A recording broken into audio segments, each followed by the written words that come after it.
Assalamualaikum warahmatullahi wabarakatuh. Alhamdulillahi rabbil alamin.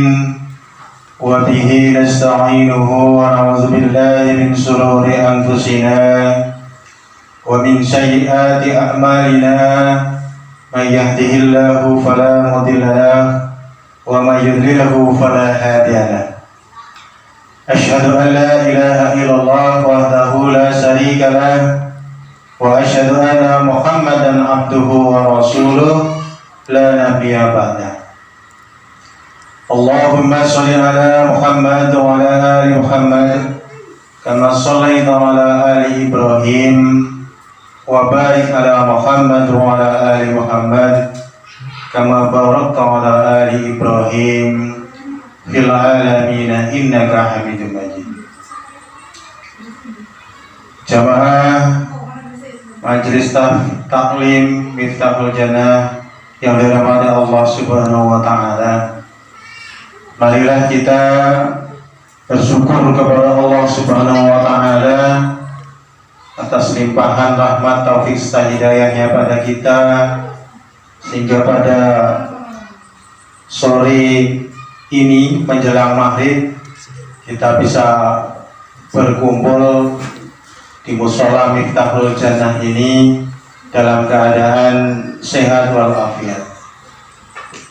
Salawat dan salam semoga tercurah kepada junjungan kita Nabi Agung Muhammad Sallallahu Alaihi Wasallam, pada keluarganya, kepada sahabatnya, dan kepada seluruh umatnya yang taat menjalankan perintahnya dan menjauhi segala larangannya. Jemaah Majelis Taklim Miftahul Jannah yang dirahmati Allah Subhanahu wa taala, pada kesempatan sore hari ini kita berkumpul di sini dalam rangka untuk menyambut malam Nuzulul Quran. Insya Allah nanti malam 17 adalah malam diturunkannya Al-Quran.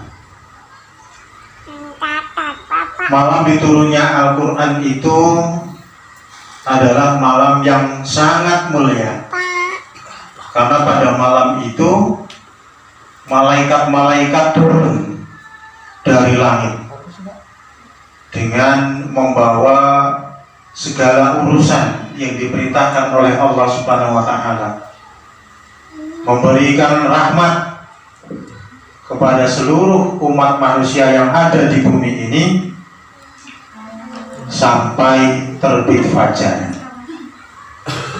Jadi sangat rugi kalau kita menyia-nyiakan malam yang istimewa yang diberikan oleh Allah Subhanahu wa taala.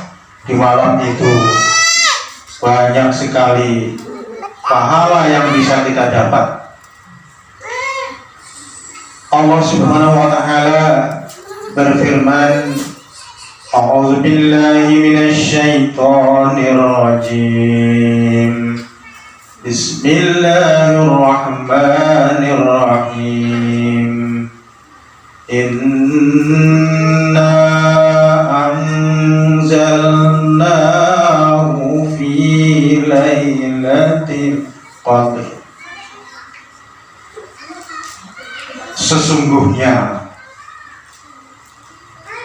Al-Quran itu kami turunkan pada malam Qadar. Wa ma adraka ma lailatul qadr. Apakah malam Qadar itu? Lailatul qadri khairum min alfi syahr. Malam Qadar itu adalah malam yang lebih baik daripada 1000 bulan. Tanazzalul malaikatu warruhu fiha. Pada malam itu malaikat-malaikat turun dan di dalamnya ada malaikat Jibril. biizni rabbihim min kulli amr, dengan izin Tuhannya untuk membawa segala urusan. Salamun hiya hatta matla'il fajr, pada malam itu penuh kesejahteraan sampai terbit fajar. Jamaah Majelis Taklim Miftahul Jannah yang dirahmati Allah Subhanahu wa taala. Dari ayat di atas dijelaskan bahwa Al-Quran itu diturunkan yang pertama kali adalah pada malam Qadar. Apa malam Qadar itu?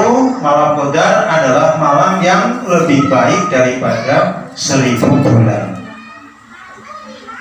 Jadi kalau Bapak Ibu melaksanakan sholat malam pada malam itu, maka sholat malam yang dilaksanakan oleh Bapak Ibu selama 1 malam saja dihitung lebih baik daripada 1000 bulan. Inilah keistimewaan daripada malam Qadar. Sebenarnya asal usul dari diturunkannya malam Qadar itu adalah karena ada seorang sahabat yang menyampaikan keluh kesahnya kepada Nabi Muhammad SAW. Dia berkata, "Wahai Rasulullah, umur Nabi Adam 1000 tahun, umur Nabi Nuh 950 tahun. Lah, umur kita paling-paling hanya 63 tahun, 63, 65 atau 67 atau 70. Bagaimana kita bisa mendapatkan pahala amalan seperti yang dilaksanakan oleh Nabi Adam, Nabi Nuh, dan nabi-nabi yang terdahulu, wahai Rasulullah?" Maka Rasulullah SAW menyampaikan keluh kesah sahabatnya itu karena memang umatnya Nabi Muhammad SAW adalah umat yang terakhir yang umurnya pendek-pendek. Sementara umurnya para nabi yang dahulu ribuan tahun. Bagaimana untuk menyamakannya? Maka diturunkanlah malam Qadar. Yang malam Qadar itu adalah malam yang bisa merangkap bilangan sampai 1000 bulan satu malamnya. Jadi kalau pas kita sholat malam pada malam itu atau kita membaca Al-Quran pada malam itu, ya, tidur kita hanya sebentar, maka akan dicatat bahkan lebih baik daripada 1000 bulan. 1000 bulan itu kalau dibagi tahun, ya, kalau 1 tahun itu 12 bulan, maka 1000 bulan itu dibagi 12, ketemunya kurang lebih 84 tahun. Jadi kalau kita beribadah pada malam itu, pada malam Qadar, lebih baik dari 1000 bulan atau kurang lebih 84 tahun. Kalau kita menjumpai bulan Ramadan selama hidup kita, kebetulan kita memanfaatkan bulan Ramadan itu dengan sebaik-baiknya, puasanya tidak pernah bolong, sholat tarawihnya tidak pernah absen, baca Qur'annya tidak hanya selembar 2 lembar, tapi targetnya 1 malam, ya, 1 juz, 1 hari 1 malam 1 juz.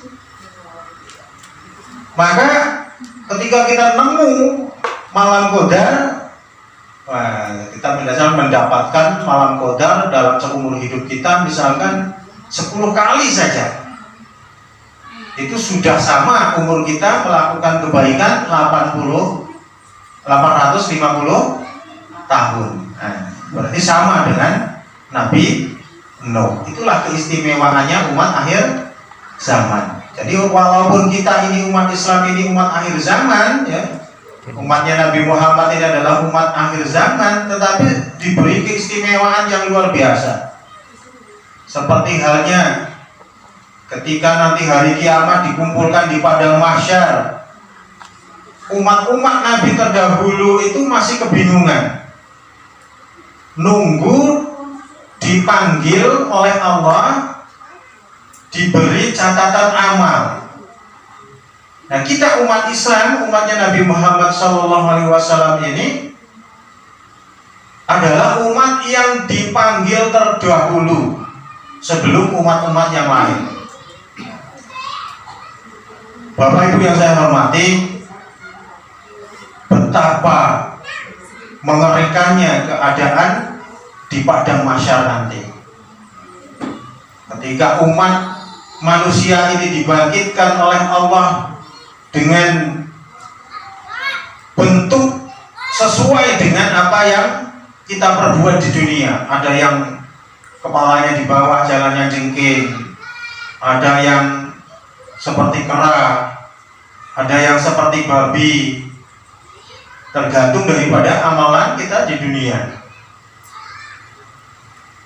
Nah, di saat itu keringat manusia ini karena saking dekatnya dengan matahari, hanya 1 jengkal dari atas kepala kita itu keringatnya ada yang sampai tenggelam oleh keringat kita sendiri, ada yang sampai tenggorokan, ada yang sampai pusat, ada yang sampai mata kaki.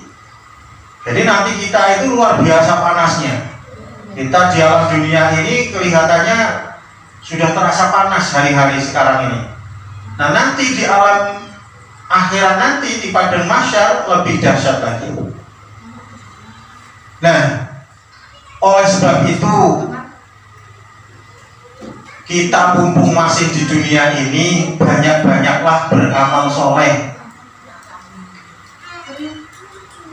Kita ini sudah dinas oleh Al-Quran dalam Quran surat Al-Asyr yang berbunyi, A'udzu billahi minasyaitonir rajim.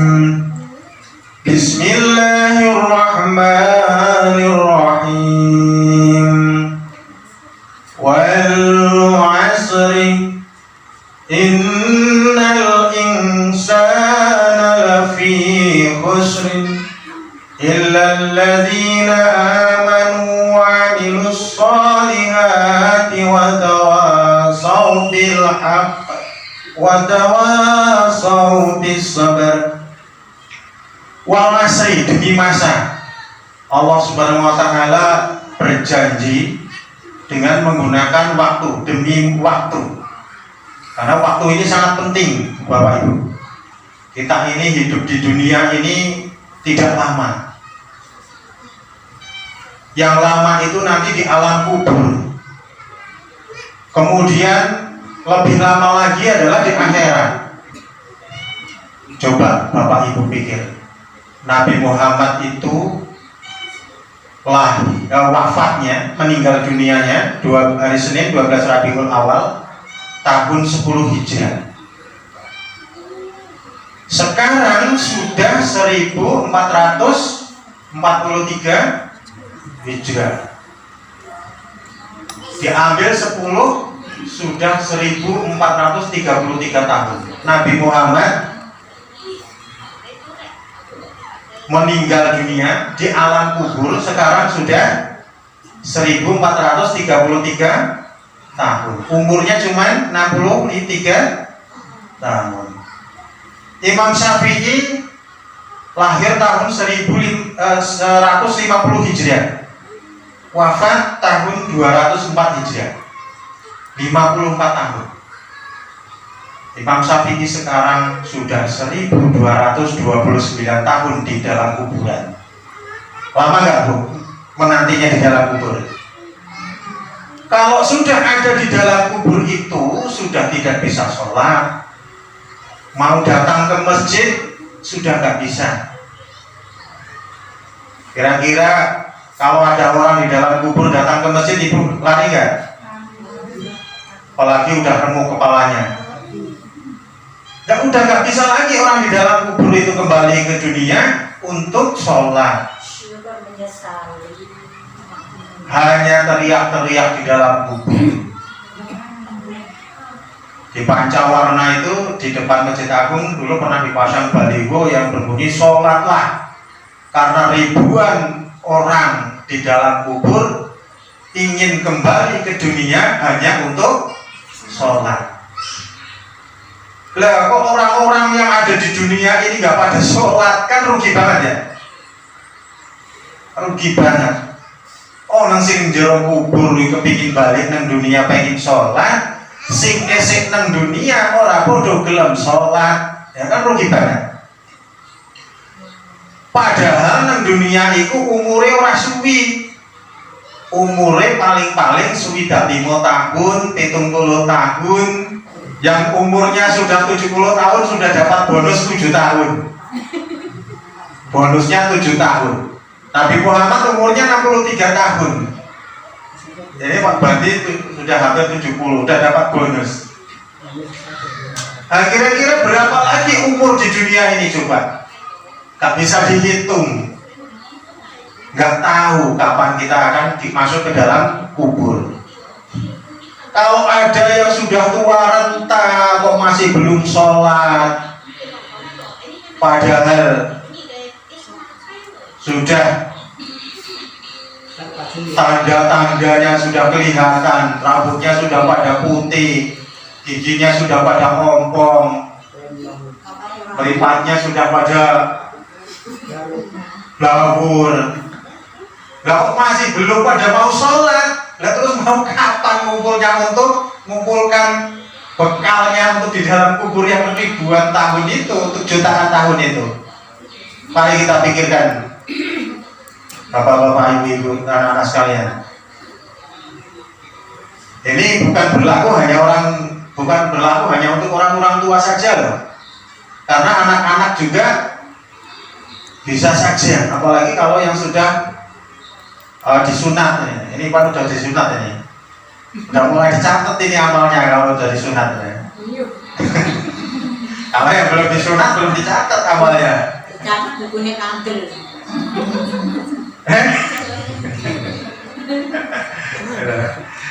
Ini. Jadi terus mau kapan lagi kita itu mengumpulkan bekal? Padahal bekal di alam sana nanti itu hanya takwa. Wa tazawwadu fa inna khairaz zadi taqwa. Dan berbekalah, sebaik-baik bekal adalah takwa. Takwa itu adalah mentaati segala yang diperintahkan Allah Subhanahu wa taala dan menjauhi segala yang dilarang oleh Allah Subhanahu wa taala. Jadi Allah Subhanahu wa taala itu tadi berjanji demi waktu, bersumpah demi waktu. Maksudnya adalah mengingatkan kepada kita semua bahwa kita jangan bermain-main dengan umur yang diberikan kepada kita yang masih tersisa. Jangan disia-siakan untuk mengerjakan perbuatan-perbuatan yang tidak ada catatan pahalanya dari Allah Subhanahu wa taala. Kita harus banyak-banyak mengumpulkan pahala, karena itulah bekal kita yang sesungguhnya di alam kubur nanti. Di alam kubur itu rumah yang bagus tidak kita bawa, ladang yang banyak tidak dibawa, kendaraan yang bagus tidak dibawa. Kita semua sudah melihat dengan mata kepala kita sendiri bagaimana kita orang-orang yang mempunyai ladang 38 hektar, mempunyai ladang 11 hektar, mempunyai mobil truk 2, mempunyai Fortuner, mempunyai Pajero Sport. Ternyata setelah meninggal semuanya itu nggak ada yang dibawa. Bahkan orang yang naiki Pajero Sport lewat kuburannya saja nggak nengok. Kan begitu nasibnya orang di dalam kubur. Walaupun telik ladang, anak-anak itu telik ladang, bapaknya dikubur, dikelewati, jarang ditengok. Itulah nasib orang yang di dalam kubur, nggak ada kenikmatan sama sekali yang dibawa kecuali adalah kenikmatan iman dan amal soleh. Maka dari itu di dalam surat Al-Asr tadi, innal insana lafi khusrin, sesungguhnya manusia dalam keadaan merugi, illa allazina amanu, kecuali orang-orang yang beriman, wa amilus sholihat, dan beramal soleh, wa tawassaw bil haq wa tawassaw bis sabr. Iman adanya Allah Subhanahu wa taala, bahwa Allah ini ada mengawasi kita sehingga kita tidak akan berbuat semau kita. Kita tidak akan mengambil hak milik orang lain karena Allah melihat kita. Iman kepada para malaikat, kita tahu bahwa ada malaikat yang mencatat kita, mencatat amal kebaikan kita. Kita hadir dari masjid, dari rumah ke masjid ini, itu setiap langkah sudah dicatat satu kebaikan dan dihilangkan satu dosa. Jadi kalau yang jauh ini, seperti Bukhot ini rumahnya jauh, ini udah berapa langkah ini? Tadi harusnya jalan kaki ini Bukhot ini tadi. Nah, itu satu langkah menuju ke masjid untuk thalabul ilmi dan menunaikan kewajiban sholat maghrib secara berjamaah. Satu langkah dicatat satu kebaikan, diangkat satu dosa. Berarti dosanya, kalau misalkan tadi ada 100 langkah, sudah diangkat 100 dosa. Kan lumayan. Pahalanya 100 pahala. Nah, nanti kalau pulang makanya udah motornya dituntun. Malah kalau dalam motor. Tambahan itu pahalanya pahala dalam motor. Ya mudah-mudahan sih malaikat ngitungnya bukan hanya langkah kaki, mudah-mudahan roda muter itu sekali putaran dari pentil ke pentil dihitung satu lah mudah-mudahan ya. Maka yang banyak ini yang motor Mio karena rodanya kecil. Kalau yang motor Mega Pro rodanya besar itu dikit itu hitungannya ya. Dari pentil ke pentil soalnya hitungnya kalau naik motor. Illal ladzina amanu wa amilus sholihat, orang-orang yang beriman dan beramal soleh. Beramal soleh itu banyak. Amal soleh, amal itu pekerjaan, soleh itu baik. Pekerjaan baik itu dimulai dari bangun tidur. Bangun tidur, baca apa? Alhamdulillahilladzi ahyana ba'dama amatana wa ilaihi nusyur. Itu amal soleh baik, catat amal soleh. Kemudian wudu. Sebelum wudu mungkin pipis dulu, masuk ke toilet baca Allahumma ini a'udzubika minal khubuthi wal khaba'is. Ya, kadang keprosot orang berbaca doa.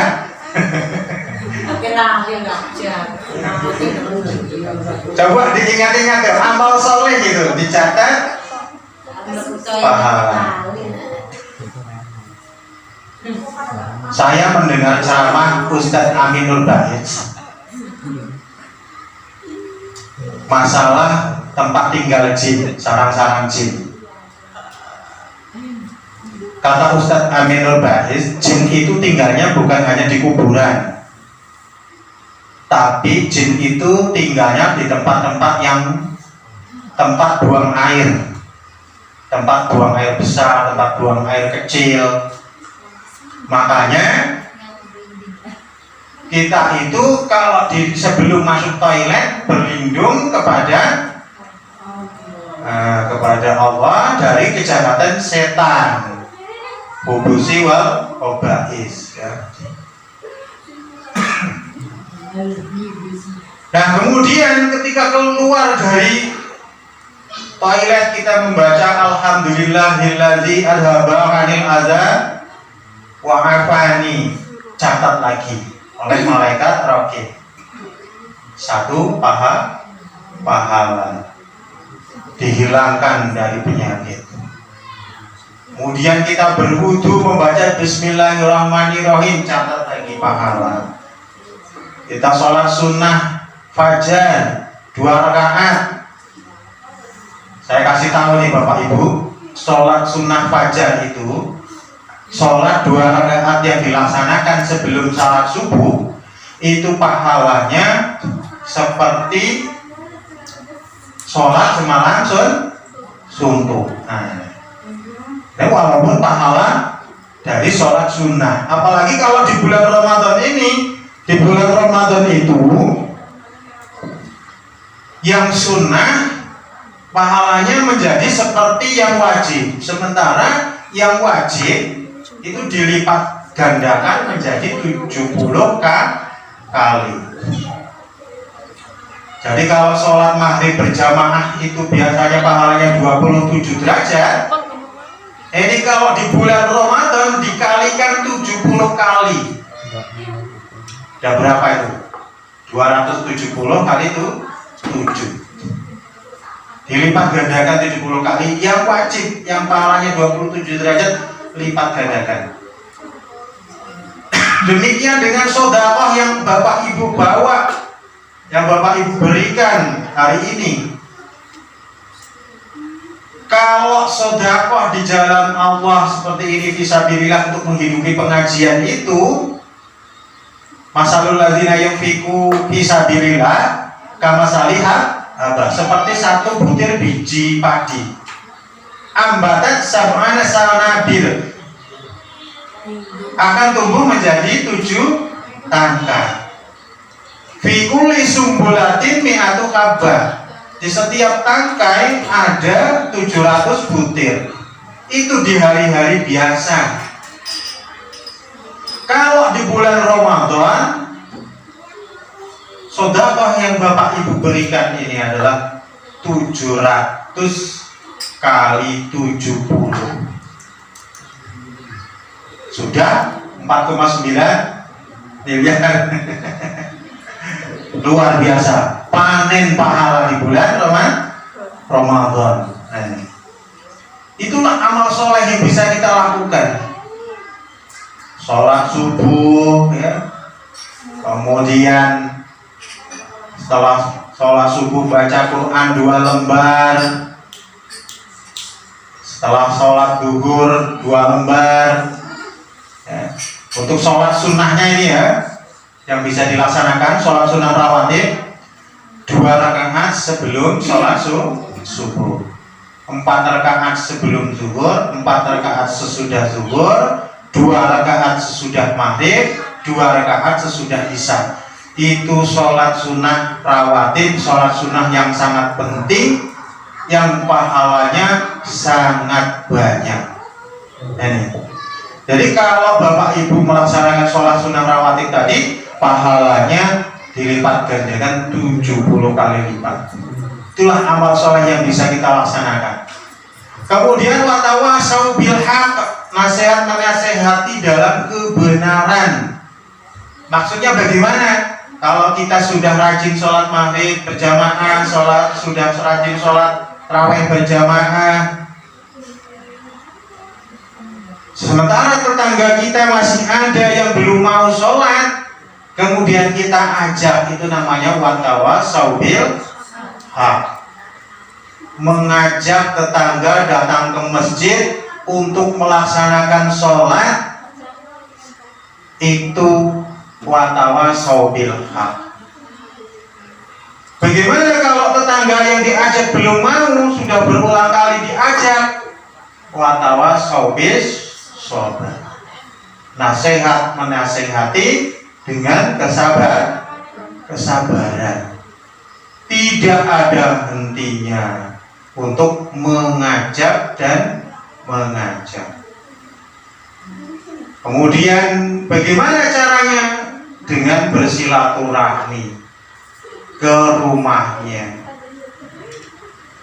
Kita silaturahmi ke rumahnya, jangan hanya ngobrol masalah dunia, tapi ngobrol masalah akhirat. Mengajak yang belum mau untuk sholat agar mau sholat, yang belum mau ngaji agar ikut ngaji. Nah, karena apa? Dengan penduduk desa ini semakin banyak orang yang beriman, semakin banyak orang yang beramal soleh, maka nanti akan dibukakan keberkahan dari langit dan bumi. Dari langit itu dibuka berkahnya, dari bumi dibuka berkahnya, sehingga langit akan menurunkan hujan. Dengan hujan itu akan menumbuhkan tanam-tanaman yang subur. Kalau tidak berkah, karena penduduknya tidak beriman, tidak bertakwa, hujan itu bisa menjadi penyakit, bukan menjadi berkah. Dilalah berudan tandurannya podo kuning. Nah, itu namanya tidak berkah. Kemudian dari bumi ditumbuhkan tumbuhan yang subur, padi-padi yang kita tanam subur, singkong yang kita tanam subur. Nah, ini akan berbuah lebat, sehingga nanam singkong 1/4 hektar hasilnya bisa dapat 25 ton. Nah, jadi kalau kita mendapat keberkahan karena amal soleh dan ketakwaan yang kita lakukan. Ibu-ibu, bapak-bapak, jamaah majelis taklim Miftahul Jannah yang dirahmati Allah Subhanahu wa taala, demikianlah kultum atau tausiah yang bisa saya sampaikan pada kesempatan sore hari ini menjelang maghrib ini. Ini belum terlambat, masih bulan Ramadan. Kita menghadapi malam Qadar, malam Lailatul Qadar, malam yang lebih baik dari 1000 bulan. Jangan sia-siakan waktu kita untuk hal-hal yang sia-sia. Mari kita rutinkan sholat fardu kita 5 waktu, ditambah dengan sholat sunnah yang 12 rakaat tadi, ditambah sholat tarawih, ditambah baca Al-Quran 1 hari targetnya 1 juz, supaya dalam 1 bulan itu full dapat 30 juz. Ilmunya gampang, nggak susah. Bangun pagi setelah sholat subuh 2 lembar, setelah sholat duhur 2 lembar, setelah sholat asar 2 lembar, setelah sholat maghrib 2 lembar, setelah sholat isya 2 lembar. Kalau pas kelewat ada acara kayak gini, misalkan habis sholat maghrib nggak sempat baca 2 lembar, ditambahkan sesudah sholat isya, sesudah sholat tarawih 4 lembar. Jadi sehari semalam dapat 1 juz. Nah, ini mari kita bersama-sama, jangan sia-siakan waktu kita di dunia yang hanya sementara ini. Ingat bahwa kita menanti dalam kubur itu nanti ribuan tahun loh. Ya, kita di dunia ini hanya berapa tahun, apalagi ini nanti target Yahudi itu 2030. Semua umat di bumi ini mau dijadikan target, dikembalikan ke Yahudi, jadi pengikut Yahudi. Kalau kita nggak kuat imannya, kita katut. Jadi 2030 itu agenda PBB itu ada 17 agenda PBB, diantaranya itu termasuk bagi-bagi sembako, ya, bagi-bagi minyak goreng. Pokoknya nanti dijojong nih penduduk bumi, tapi targetnya adalah mengikuti Yahudi. Nah, nanti jadi pasukannya Dajjal. Nah, tuh. Dajjal ini nanti positif akan keluar lah nih, ya.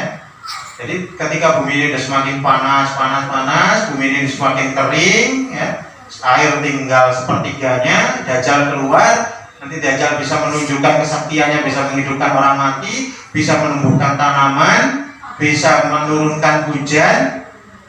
Di saat orang-orang ini butuh hujan, butuh tanaman tumbuh, butuh makanan, tidak ada lagi yang bisa ngasih. Yang bisa ngasih ternyata hanya Dajjal. Kita jadi pengikut Dajjal. Nah ini, itu kalau di hadis ini kebanyakan pengikut Dajjal ini perempuan.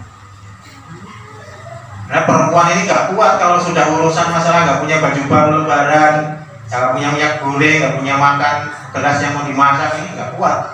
Pasti aja ngejar-ngejar. Dan Dajjal itu nanti akan masuk ke semua kota. Tidak terlewatkan Labuan Makmur kemasukan Dajjal.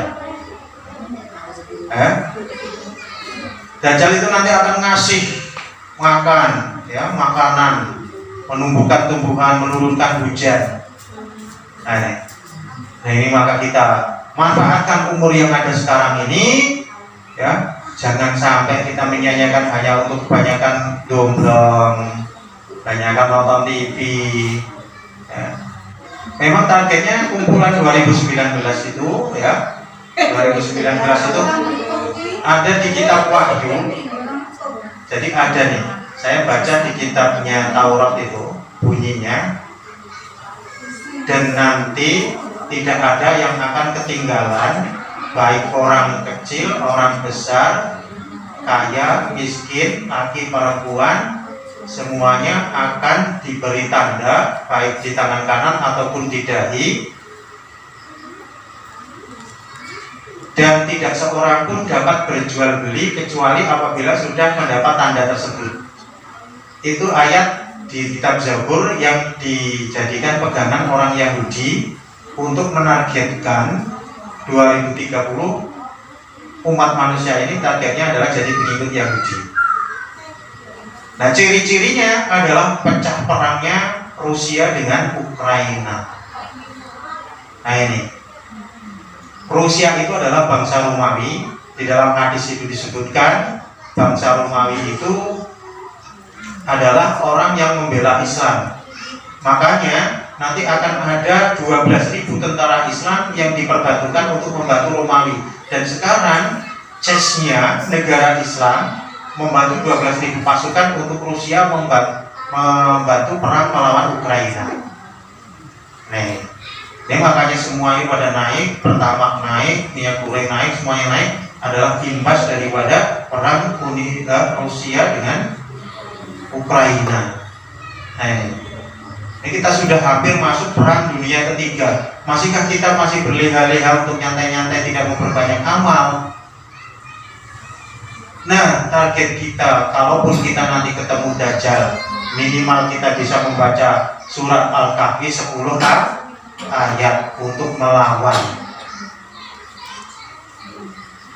Udah hafal Bapak Ibu surat Al-Kahfi 10 ayat? Ayo. Jadi ya.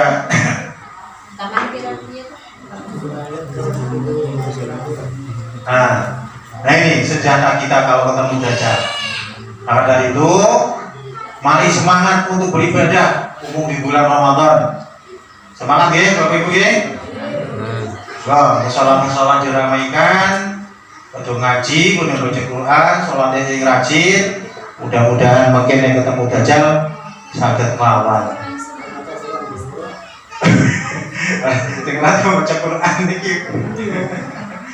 Ibu-ibu belajar Quran ya, mungkin dimanfaatkan itu si Ibu Lili Setiana, penyuluh agama Islam bidang baca tulis Al-Quran, untuk belajar ibu-ibu tiap hari Minggu apa-apa di sini. Nah demikian, Assalamualaikum warahmatullahi wabarakatuh.